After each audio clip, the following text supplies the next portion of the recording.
welcome to the Weekly Artifact. This is a tri-weekly podcast created by two friends who met in undergrad and, against all odds, decided to keep talking to each other. I'm your host, Justin, joined as always by my co-host, Alex, who once tried to pass off a story about a magical 50-year-old hit woman as young adult literature. All right. Every day. every time when we do these, I don't like yours because yours are real. Most of mine were bits. This is not told from the perspective of a late teenager. Thank you. First person narration. How dare you? I'm Alex. The internet moves fast. The hot takes of today are less than a distant memory by tomorrow. We're here to slow down and recover the content that's been lost along the way in order to make sense of where the world was, where it is, and where it will be. To that end, we've each chosen an artifact from the web to discuss together. Our comments are our own and are not associated with any institution. The show may contain explicit language or themes, so see the show notes for the specific content warnings.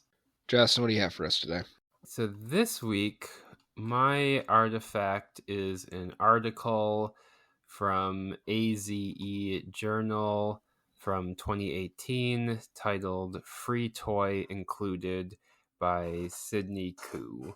So there's sort of two levels to go at this article from. I'll say the journal itself is kind of about asexuality and aromanticism, which we can talk about more as we get into the article. But I also think the article just has some broader points about life in general that we'll get into too. So yeah, basically the article is kind of themed around McDonald's for some reason. Like it starts off saying I've never eaten a Big Mac before because the author is Chinese Buddhist. They don't eat beef and they never questioned sort of this option. They eat, the McChicken instead. And the article is also kind of written in kind of like this fragmented, sectioned way too.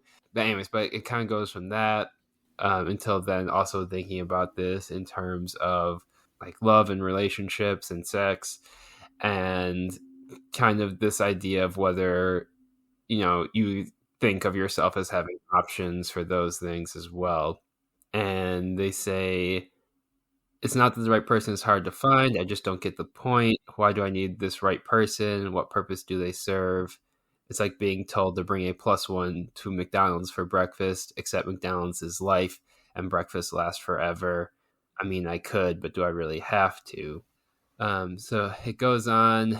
They talk about discovering the term asexual and not necessarily applying it to themselves because they still enjoyed sort of I will try and keep this my summary this somewhat family friendly, although this podcast is not family friendly. Right. But they fucking insist.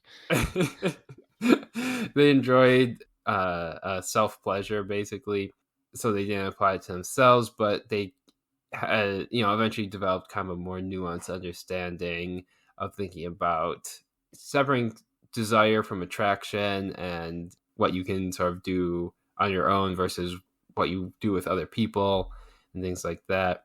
They say, turns out it's possible for asexuals to experience sexual desire. In fact, you don't even have to experience sexual attraction to have sex. It's common for asexuals to participate in sexual activity for any number of personal reasons, the same way heterosexual people might have sex for different reasons. And that part is followed up by there's two moments in this that I just find absolutely laugh out loud funny. You should probably just read the whole thing for yourself first, but just in case now I'll just read it here. So they say, when I'm 16, I asked my mom the question, can you order me a dildo online? We're in the car. The only indication that she's heard my question is the car swerving slightly. I just love that part, and it goes on. There's but I'll let you read the rest of that. But there's some other funny parts within that conversation. But yeah, basically they were saying they weren't really allowed to date and stuff like that. So that was kind of their what they wanted to do instead, sort of, or what made them happier, I guess would be a better way to put that. So then they talk about labeling themselves as celibate, then adopting the terms bisexual and pansexual, but those terms didn't feel quite right. And I'll put a pin that there's actually some interesting research on that kind of idea too, but I'll come back to that if I remember. And then going on, talks about eventually getting into a relationship that lasted for about a year, although they say it should have ended sooner because they hated it. They hated the idea of kind of being someone's other half. They wanted to have more autonomy, especially after coming out of being living with their parents.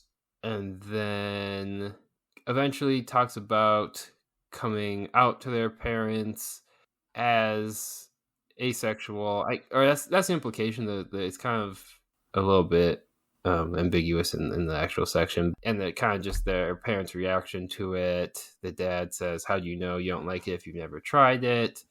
The mom says, "We're your parents. We worry about you. We just don't want you to be lonely," and that feels infantilizing. And they talk about this kind of idea of people saying maybe you'll like it after you try it, and how it's kind of like saying that someone knows you better than you know yourself, which they argue isn't true. And that eventually leads into the other, probably the funniest section of the whole thing, which I will try and quickly read here. Okay, so basically they say, how do you know? They say, it's kind of like saying, how do you know you don't like a strawberry milkshake if you never tried them? But that this question isn't quite accurate because it feels different when you're talking about sexuality. So they say, I propose to you a different question. How do you know you wouldn't enjoy having sex with Ronald McDonald if you've never tried it? Before you protest, yes, there are some people who would love to have sex with Ronald McDonald. Some people would consider that an honor. That majestic clown face smiling slyly at you, lips red as freshly squirted tomato sauce, sizzling kisses, hot from the grill, pressed against your neck, smell of special sauce stimulating your senses. Some people are really into that, and that's fine. But for some people, having sex with Ronald McDonald isn't all that appealing. Have I tried it? No. Am I sure I wouldn't like it? Yes. It actually goes on a little bit further, but again, you could read that for yourself. I think that gets to the point. I will say the ending is kind of interesting, and I'll come back to that too. It ends. They say that they're at McDonald's, and they kind of imagine this moment of ordering the same order as someone and their hands brushing, but then says this could never happen because McDonald's are all automated and no one has the same order number, and that they just basically enjoy their time going to McDonald's, watching movies, scrolling through Twitter, and masturbating. Yeah. So that is the article. Like I said, I think there's like two levels to discuss it at, and I'm actually more interested kind of just in like the broader life level of finding happiness, so that we can discuss any aspect of it really. Mm-hmm. But I'll just start with that Ronald McDonald part, because I think that is such an interesting way to put it. Because I think it's like when we're thinking about kind of like queer sexuality, I think there was this like big kind of push, sort of like early 2000s up until the SCOTUS decision in 2015 that legalized gay marriage, to emphasize the kind of born this way model, which never really struck me as that accurate, because I was always like, well, but you do still like choose who you want to be with and stuff like that. Like even like there's certain things that you can't control, like your own, like how you like perceive other people or whatever, but like you still ultimately like make choices about it. And I think this framing is better, as kind of like tongue in cheek as it is. I think I kind of like this of there are certain things you just know that you wouldn't like Right. without having tried them. And it doesn't really matter whether or not that's like the nature nurture kind of aspect is kind of irrelevant in that framing, because it's like you just know that you wouldn't like it. Or like what they say kind of later too is like, even if there is some universe in which you would like it, you still would be happy not finding that out. Right.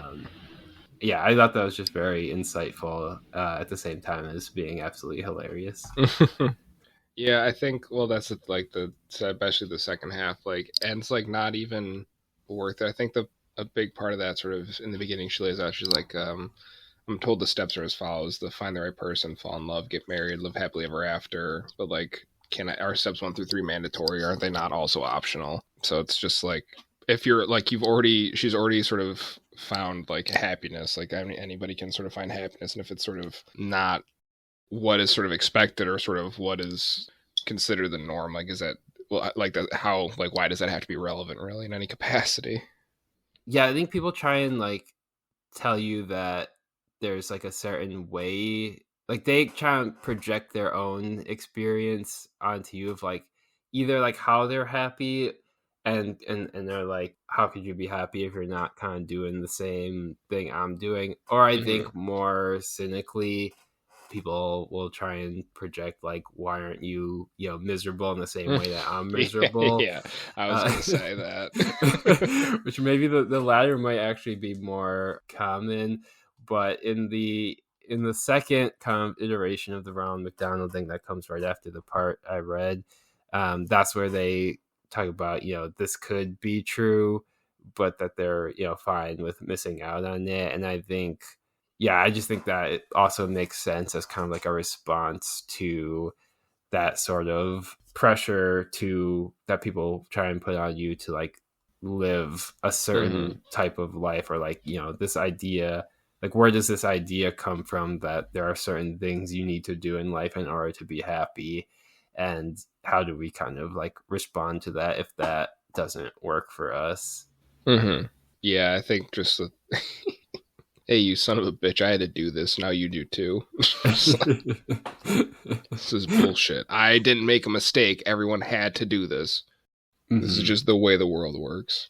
And even their mom, that one part towards the end, are you disappointed that I didn't become a doctor or a lawyer? The shade at you there, but all right. that I'm You're not right. married. That I'm not married with 2.5 kids, a lassie dog, and a Volvo. And the mom says, "No, those people are boring anyway." But then they still come back to, their dad says, who knows, the right person may come along, which is also interesting too, because like you definitely see where their parents are coming from. Like their parents are not bad people, even No. though the article is not particularly like sympathetic to them, No. but they definitely like want what's best for their child, but they also can't let go of this idea that they might not know what's best. Yeah, that Sydney might not know what's best for them. So yeah, it's kind of, there's kind of this interesting dynamic going on there, in terms of also like, yeah, how do we kind of advise people, or I guess if they're like our children, like how do you, what are you supposed to tell them? I don't think that's like totally answered, but it's just interesting, at least, that you see their parents are trying but not necessarily getting it exactly right. Right. And I think that's honestly not even, that's like both somewhat reasonable and honestly not even like unfair of them to do that in some capacity. Like, it might be frustrating, but like not, maybe ideal, but it does, I mean, resolve with proud of you even if you never listen to us. But yeah, you're right in the fact that they still aren't sort of not 100%, but that can also kind of be a big ask for anybody about anything, let alone their child's like sort of sexual identity. But yeah, that's definitely something that could be explored further, I think. Yeah, okay, so I'll come back to the bisexual pansexual thing. I haven't had a chance to read the full article yet, but I'll link to it anyway. But there's interesting research sort of on that about people who don't experience sexual attraction who still initially label themselves that way because, they're basically like, well, I'm equally attracted to everyone, aka not attracted to anyone.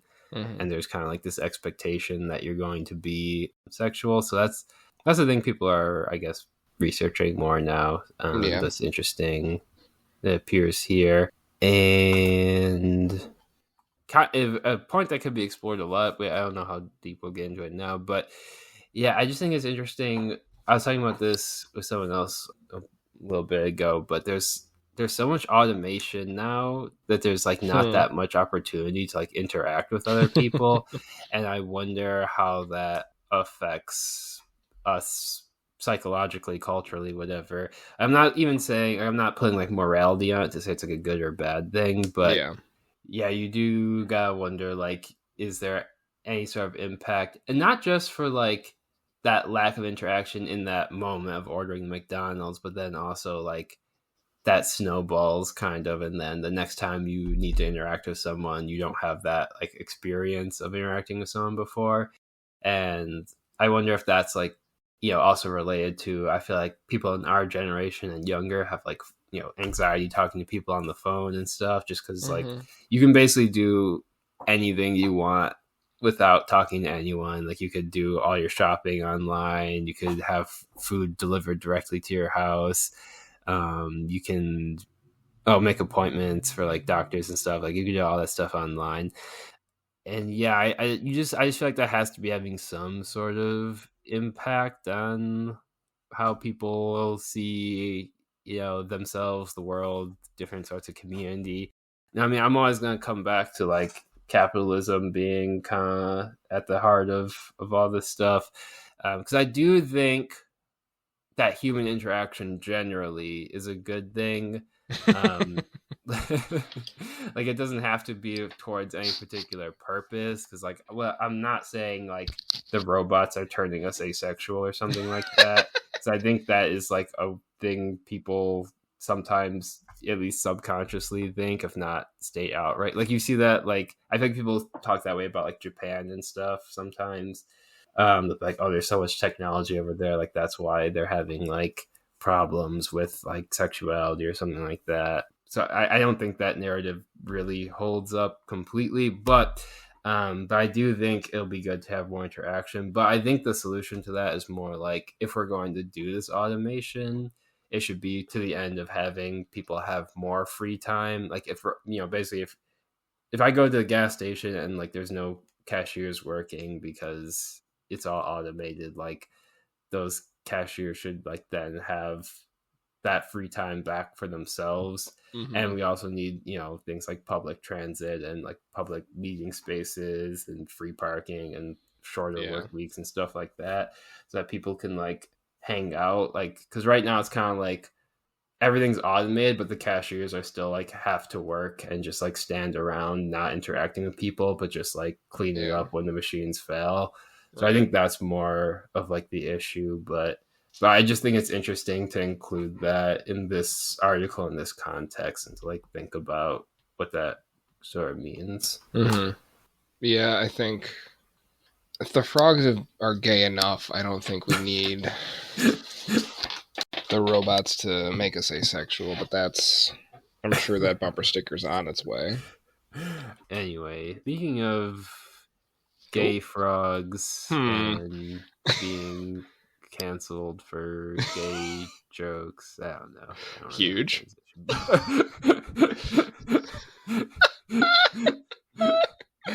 Oh shit! I did not know. I'm glad you didn't either. Neither of us knew where that was going, so that's great.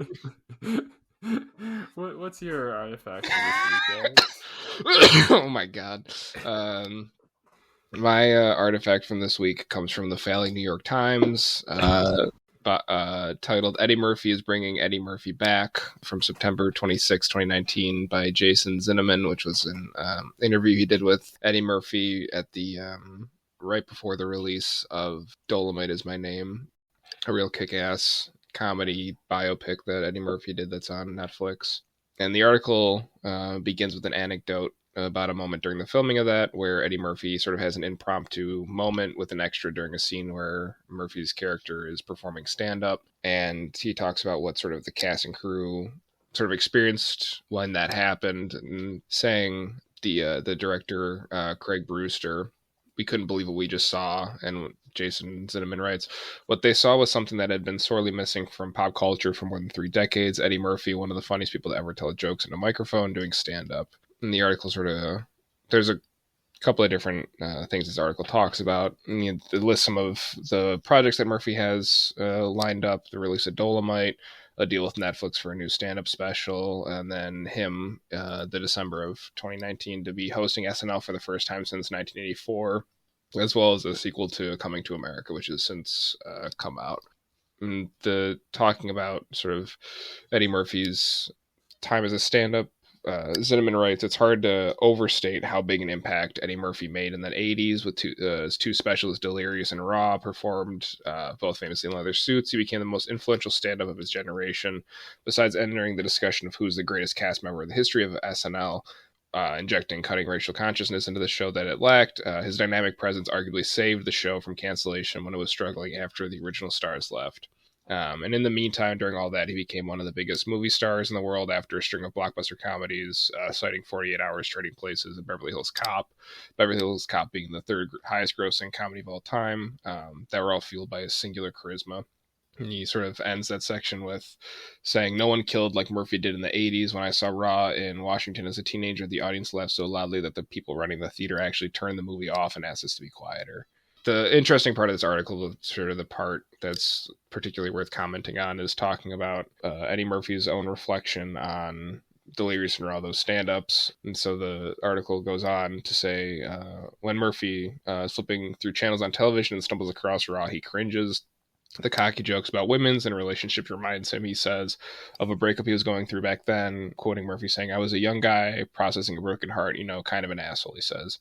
And then Murphy sort of goes on recognizing that those stand-ups are a portrait of a place and a time for him that means something altogether different to everyone else. It's forever, he says, quietly, in a way that might be considered a verbal shrug. The article goes on, Murphy describes himself now as a completely different person than he was back then. But spending an hour with him argues otherwise. He remains blindingly quick on his feet and an ingenious, hilarious mimic who can summon a big top of character in seconds.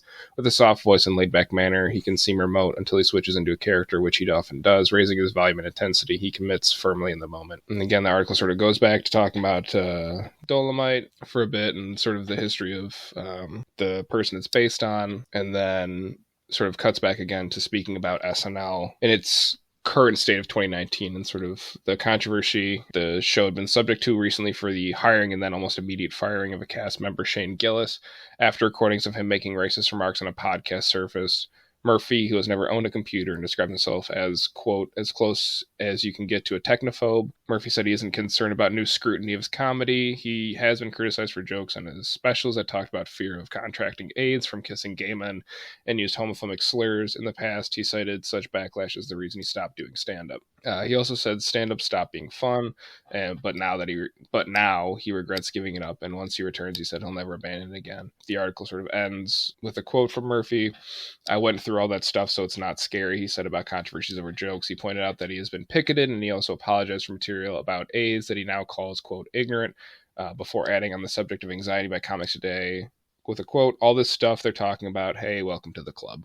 So the article in general, I mean, it's Eddie Murphy's been gone for a long time, and sort of there was this I saw this sort of along with a smaller article with an interview with another comedian, Bobcat Goldthwait, sort of both of them, Bobcat more explicitly, but both of them sort of not taking the sort of, I'm gonna call it bait. I don't know, Jess, maybe you can help me with a better word here, but that criticism of comedy is sort of a comedian is not sort of new or apocalyptic as most stand-ups today seem to be sort of so obsessed or self-possessed with. And this also because and the reason I picked this one specifically and sort of had this, I knew there'd be some conversation here, is because of a Letterboxd review from my dear co-host on a recent I guess, acceptance speech from Dave Chapelle at the Duke Ellington School of Arts. I watched it because I saw that and I said, "Ooh, that sounds really bad." And then I watched it, and it was really bad. And then I watched the closer after because Chapelle quoted the closer as during this. So Chapelle does a speech about. Chapelle has a theater named after him at the Duke Ellington School of Art, and there was a lot of controversy around that because of his sort of continuous jokes at the expense of the transgender community. And so I think because of that, he was given, it seems, in some capacity, given the... That's how the special frames it. It's like, they're like in response to the backlash. The Duke Ellington School decides to name, or like offers to name, the theater after Chapelle. But Chapelle does like a weird thing with the naming. He does do a really weird, bad thing with the naming. The whole thing's really bad. But part of that is also during it, he says that the closer is... a masterpiece. It says it's a masterpiece and that he... compares it to the Mona Lisa at one point. Okay. With all humility, no other comedian can equal the closer, I am sure. Yep. He challenges all of his peers, knowing that none of them would be able to do as good of a job in an hour special as he did with the closer. Have you seen the closer, Justin? I have not, actually. Not really. It's okay. Yeah, I haven't heard anyone say... If I heard anyone say anything good about it, I'd be tempted to watch it. All I heard people say is either it is transphobic or, oh, no, it's not actually transphobic. I've never heard anyone say it's funny. It's not funny. There are some jokes I can't imagine thinking... Obviously, sort of he's too high in his own farts, but I can't... Not only for something as subjective as comedy to say anything is untouchable by your peers, like that's even hard to sort of justify in like sports, where there's like hard stats and numbers. Let me give you some quotes that I pulled after I watched it yesterday and today. Well, first and foremost, one of the first jokes is he says he wants to make a movie. This is sort of misquoting him. This is not the important part of my point. But there's basically a movie about how aliens are actually like one of the first civilizations that were highly advanced, were sort of going around, and then came back to Earth eventually to claim it as their own. And the name of that movie he would call is Space Jews. Gets okay laughs, and then he just says Space Jews again. Same amount of laughs, I guess. And then somebody in the audience screams Free Palestine, and Chapelle says, "Hang on, it's going to get way worse than that." And then, which that is always sort of being intentionally like inflammatory is kind of pretty cringe to me in general. Just like I'm saying, like, and he says that in the acceptance speech of like, as soon as you say I can't say something, it is my like duty to say it. Which that's like the ultimate dumb guy thing. The dumbest dumb guy thing, and it's not like nobody's saying like. To say like you are legally unable to say it, A, is not what anybody's saying, and B, what an insane like take, and also to think that like you're the champion of free speech. Here's a direct quote. I am Team Turf. Yeah, I remember that. Well, I didn't watch, but yeah, people talking about that. And he said when he's talking about trans people, I'm not talking about them. I'm talking about us, referring to I guess the relation between black and white people. But he is talking about, like, all of them are with trans people involved. So he's just sort of insisting that they're not. It's sort of irrelevant that those are all of the points that he's making. Claims that they canceled J.K. Rowling. Just says that. Doesn't really give any evidence. Another quote. Every human being on Earth has passed through the legs of a woman to be on Earth. That is a fact. Even cesarean section just immediately sort of disqualifies that. But he's very adamant about that. It's a fact. He makes a joke about genitals of trans women and then says, "Oh buddy, I'm in trouble now," while the whole audience laughs and applauds. He's talking about this woman Daphne, who's a trans woman that was a fan of his and was an aspiring comedian, and says right before he asks her to be her opener, she's about to open a show for what many call the GOAT, referring to himself. When Sticks and Stones came out, a lot of people in the trans community were furious with me, and apparently they dragged me on Twitter. I don't give a fuck because Twitter's not a real place, which is... That's how you could tell someone doesn't care. Right, bring it which up. is fine and true, but then you're saying it and making a whole special about it. Kevin Hart dreamt his whole life... still talking about it in your next special right, as well. 4 specials in a row. Kevin Hart dreamt his entire life of hosting the Oscars, and he finally got it, and they just took it. That's not fair. It is. You don't have a right to host the Oscars, and it's weird that he dreamt about it his whole life. The worst thing is that he has this huge preoccupation with, apparently what he says 16 years ago, he made some jokes at the expense of trans people. A trans woman in the audience berated him and then went to a gay publication and said that he was misquoted and that they used all of her language. And then this is important to the speech also, because in the speech he says that every person that sort of critiqued him is always using the same talking points, and that so in that way they're unable to have actually come to that opinion themselves or that realization. And he says that for the next 16 years, any criticism has always come using the same language as that article. And the language he invokes is the phrase punching down, and says that he doesn't know what punching down means. And that the woman that he had open for Daphne did a tweet after one of his, I think, Sticks and Stones, that said, quote, "Punching down on someone requires you to think less of them. And I know him. He does not. He doesn't punch down. He doesn't punch up. He punches lines, and he's a master at the craft." That's not what punching down means. Also, that's not a requirement for punching down, and it's a pretty common phrase. It's just the like obtuseness of it. And then the last line of the show is asking the transgender community to stop punching down on his people. I don't know if he meant black people or comedians. And then he gets a standing ovation, and then his outro song is "I Will Survive." Yeah, I don't want to make this whole thing about Dave Chapelle. No, but I mean, I think that's also sort of indicative of how most comedians act and talk about this thing. Well, yeah. Well, what I was gonna say though is I just like how Eddie Murphy was like the perfect foil to all of that, because even when he's talking about watching Raw, he's like, oh yeah, like I was a young guy processing a broken heart, I was being an asshole. But I think the real one is he talks about leaving stand-up. He says he's being criticized for jokes. I think you read this part, but contracting AIDS and kissing gay men and using homophobic slurs. And the backlash of that is one of the reasons he stopped. But then he regrets giving up, like you said. And yeah, he just says he apologized for material about AIDS that he now calls ignorant. And yeah, like, it would be so easy for Dave Chappelle to just do the same thing and just be like, "Oh yeah, sorry about those trans jokes. I was ignorant." And then now I'm going to talk about something else. Like, I don't know why. Like, he should have done that after like the first special where he was making the trans jokes. I mean, at this point, but transphobia rots your brain though. Like, we've seen this with J.K. Rowling, who, as you mentioned, he's aligned himself with now.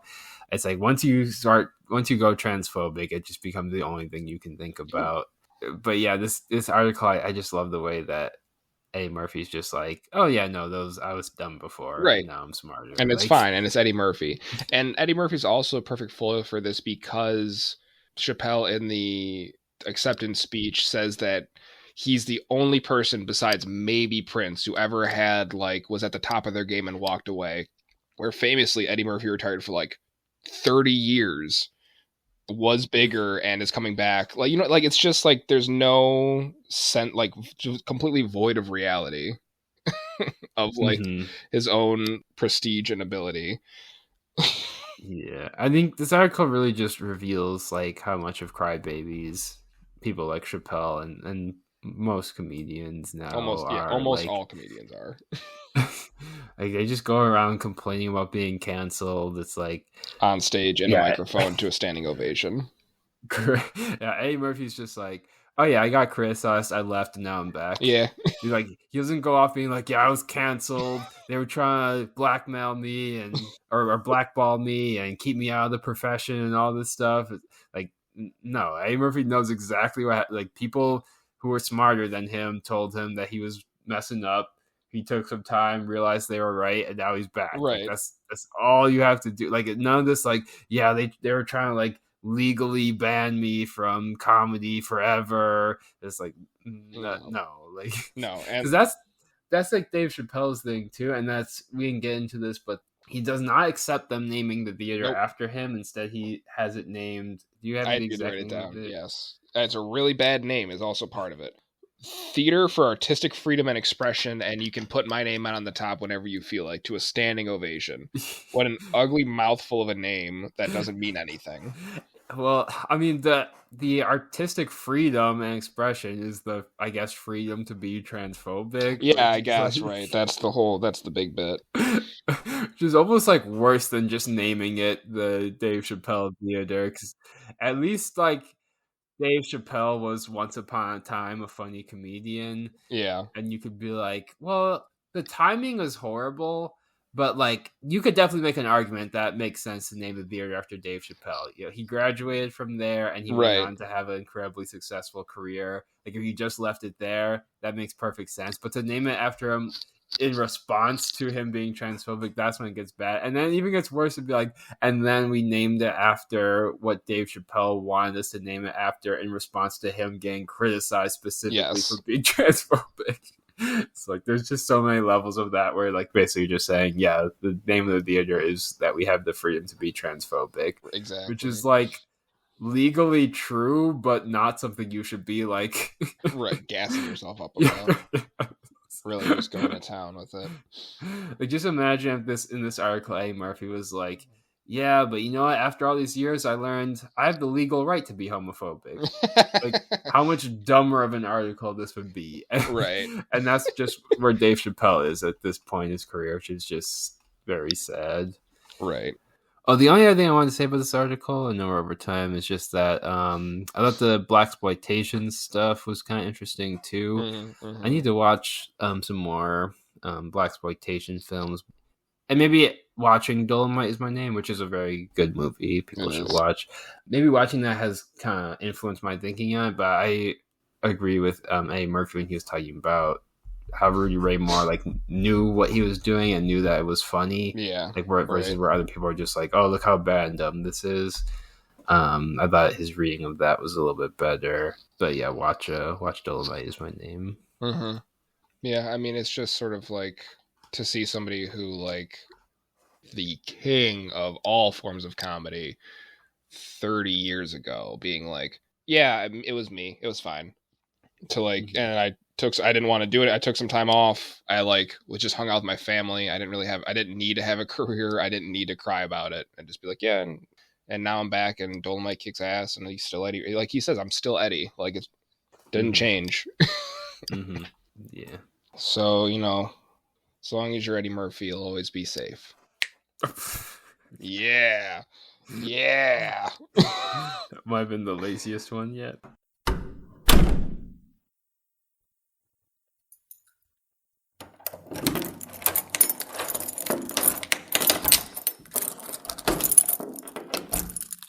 All right, Alex, now that we're in the safe room, what do you have on your mind this week? This week, I'm thinking about, I don't think people know what donations or charity is for or the point of it. And, you know, I think in some capacity, a little bit, it seems, as a youth, you know, I kind of struggled with, well, what if I'm just donating because it makes me, like, feel good to, like, help others with the money? And that is kind of the point. And I kind of, to say that was an issue, like, I don't know how else to do it, like in a vacuum. Like there has to be some sort of, you know, it's good to get that, receive that sort of sensation. What it's not for is to find an unhoused person on the street and take them to dinner and then take a number of photos of you and them together at dinner and post about how you took them to dinner on your Facebook page. That's not why you do that. That's gross and bad and exploitative, and you're a bad person for doing that. And you don't get to claim to be a good guy anymore because you're doing it for weird, shitty clout. And it's a negative reflection on you as a person.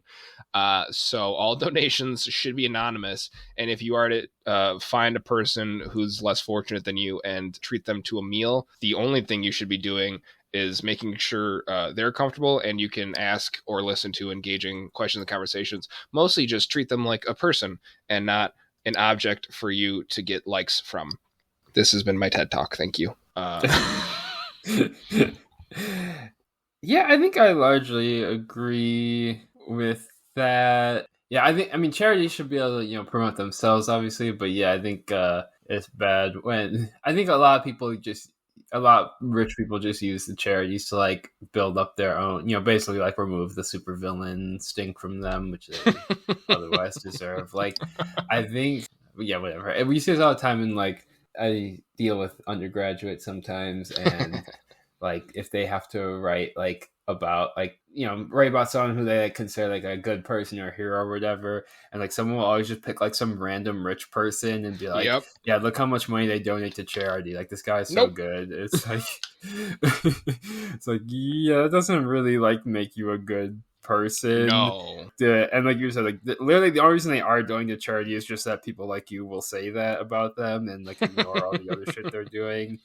It's like this dude is like responsible for like child slavery somewhere in the world, but like but he donated like 1% of his salary to charity. Like, I hadn't even thought of the sort of like the like public like figure like billionaire like gross shit angle even more so. Like there's also those like really gross videos of one of them that thinks to me. I don't know why this person was famous, either an athlete or a musician, I believe, I'm not sure, but somebody like went back to their like hometown, like in like the worst part of the neighborhood, like got on top of an SUV, was just throwing like $1 bills into like the crowd and was like, here you go.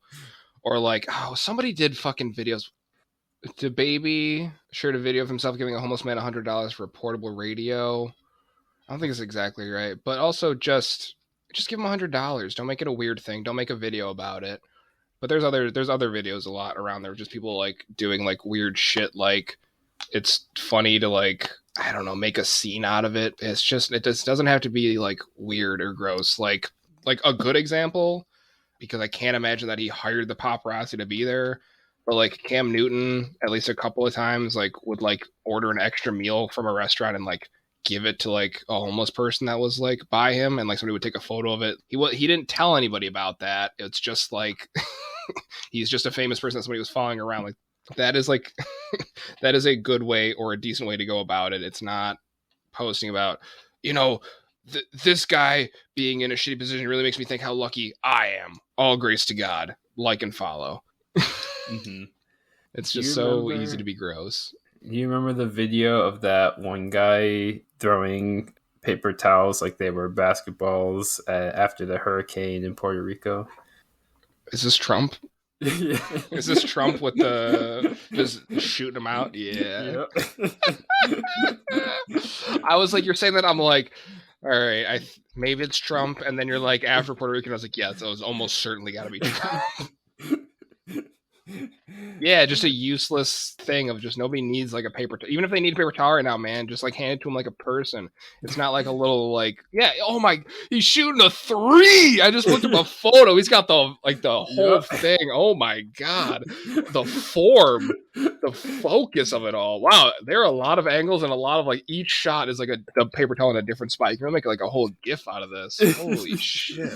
That's gotta be the ultimate example of retirement. What an this dude asshole. Literally has infinite money as president of the United States. Like, we can literally print as much money as we want, and this dude instead films himself throwing paper towels. What the fuck? Oh, you can get a Redbubble sticker of it. Holy shit. Oh my God, dude. That's insane. I remember. Oh fuck! Thank you for reminding me of that one. Oh, as soon as you said talking about a dude throwing out dollar bills, I'm like, no, go for the goat. Nah, we can we can do better. So funny. No, that shit's just gross, and it's always by people that like really think they're doing something. There's a lot of real problems with it, but to be like, yeah, I'm really doing, like, to think, like, to walk around the rest of it, like, yeah, I'm a good person because I exploited this less fortunate than me. Huge, man. Good. No notes. There's no talking to those people. There's no, like, talking them down why they're being shitty. Like, you've got to that point. I would never think to, like, engage with somebody like that and be like, let me take a selfie. Like, what a animal. Yeah, I mean, I don't know. Maybe it's just, like, the social media climate has just rotted people's brain. I mean, that has to always have been a thing, though, too, I feel like. But yeah, I'm sure, but it's now everybody gets to be as shitty as they are all the time. Either you're doing it for charity, you're doing it for yourself, and it's so obvious to tell immediately. But that's that. Justin, what's in the safe room for you today, bud? This week, somehow a topic that hasn't come up yet, question mark. For months now, we've been going back and forth on whether we've talked about this. Zodiac signs. And you agree. Yeah, why isn't everyone doing it? No, I don't understand. I don't understand. Just period. There's levels to it. Like I mean, honestly, like, any level is too deep for me personally. But some people like are just dabbling in it a little bit, and then there's some people that are like, no, you're like rising moon and red sun. So maybe I'll draw like a slight distinction. Like I know good people who dabble in zodiac, so I won't condemn them all. But you're on thin ice. Yeah, I don't know. Like I heard.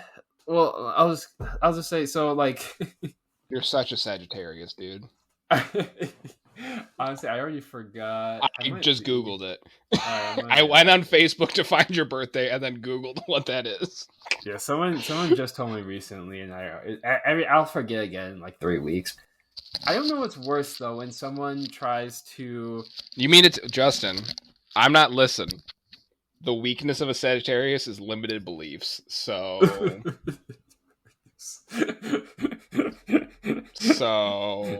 Well, yeah, that checkmate. I'm done. Good luck recovering from that one, jackass. But I don't know what's worse though, when people try and predict your zodiac sign based on your personality, or people who try and predict your personality based on your zodiac sign. So I feel like people the latter both. For sure. I would think, but they're both gross. It's really cringe when they're wrong too. Well, because I had one friend who was telling me he was talking to this girl, and she was trying to predict his zodiac sign based on his personality. Yeah, she literally went through every single zodiac sign. Couldn't get it all. Finally got to the very last one that could possibly be. And it was like, oh well, if you're none of the others, I guess you're this one. He's like, yeah, and then she's like, and she still had the nerve to say, oh, I guess that makes sense though. God damn it. God damn it.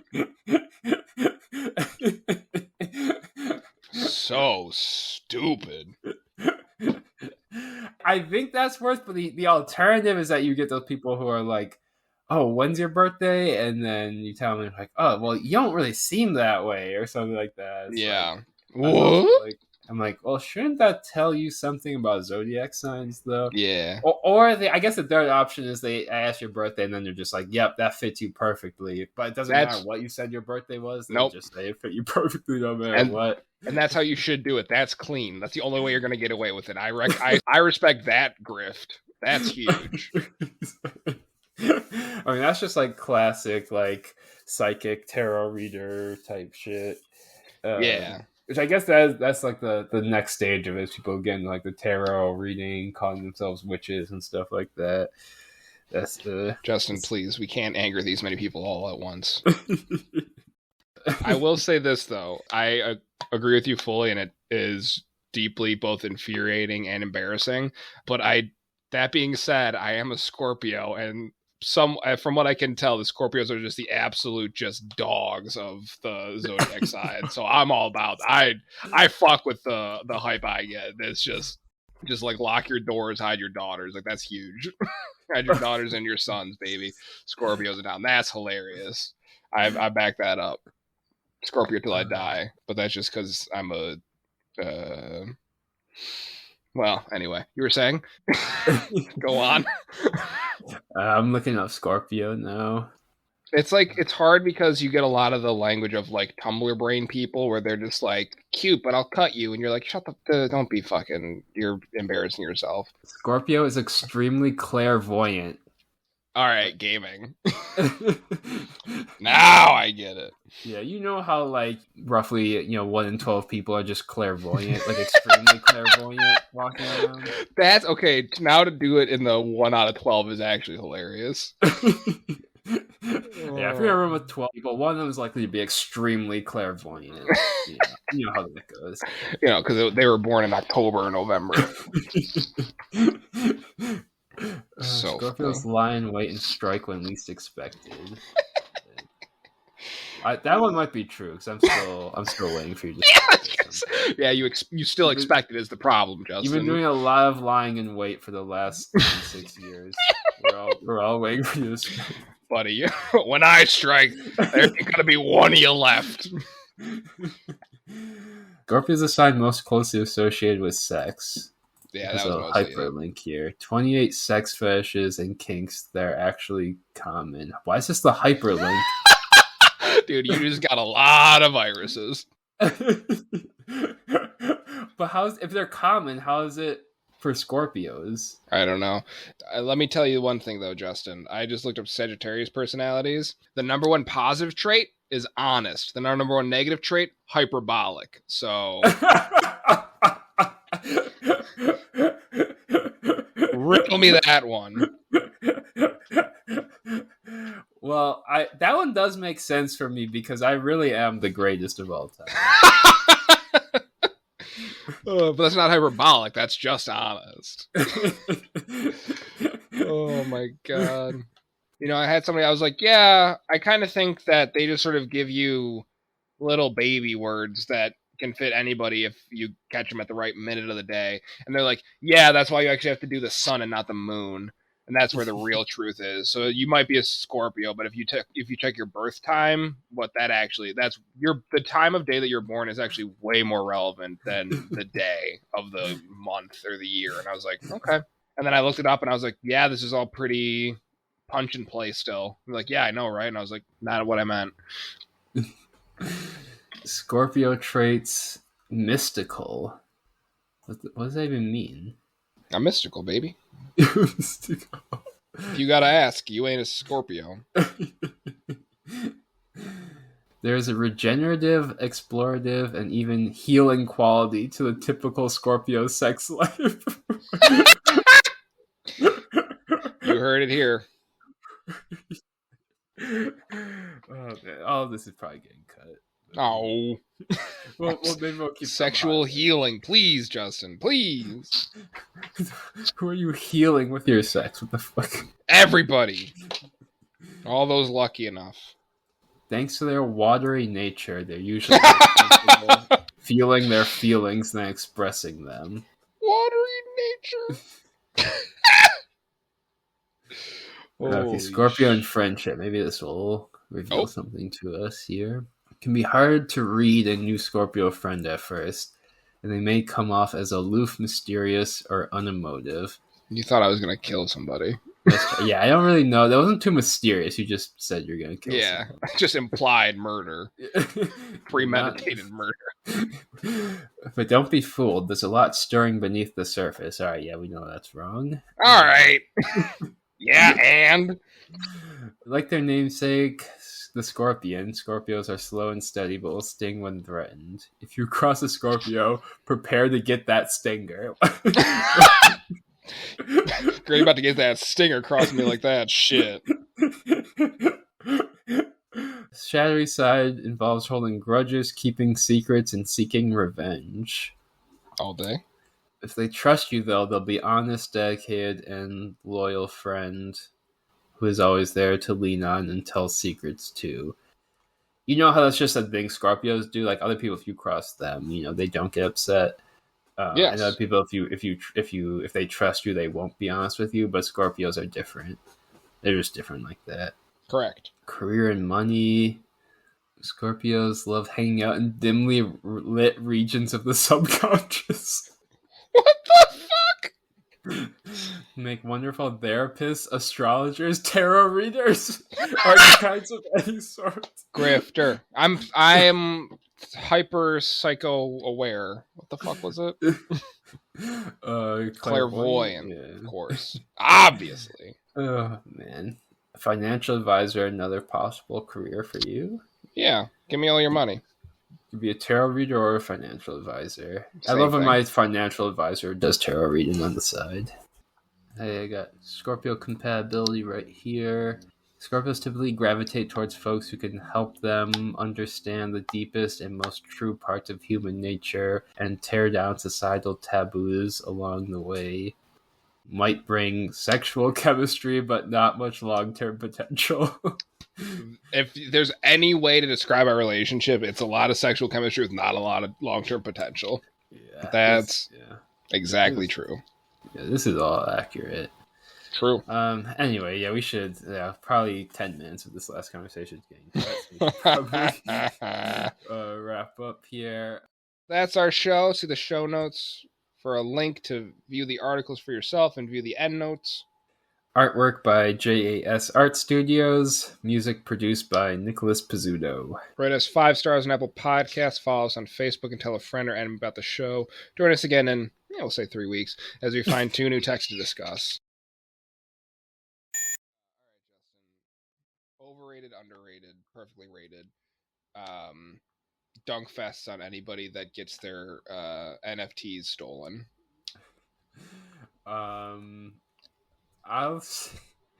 It's probably perfectly rated, but I'm gonna say underrated. Yeah, you can never go too hard with that. Exactly right. Some of y'all still don't get it.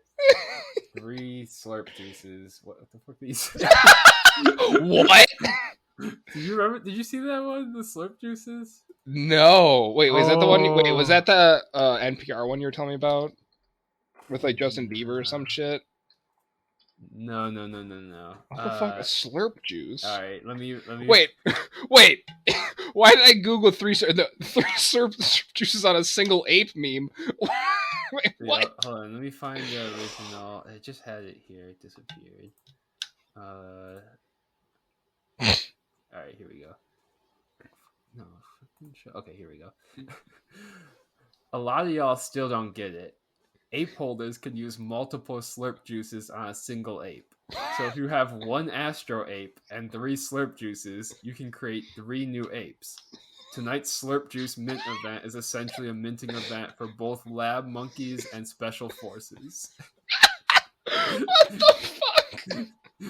A lot of y'all still don't get it. That is like absolutely the energy every tweet about NFTs opens with. Holy shit.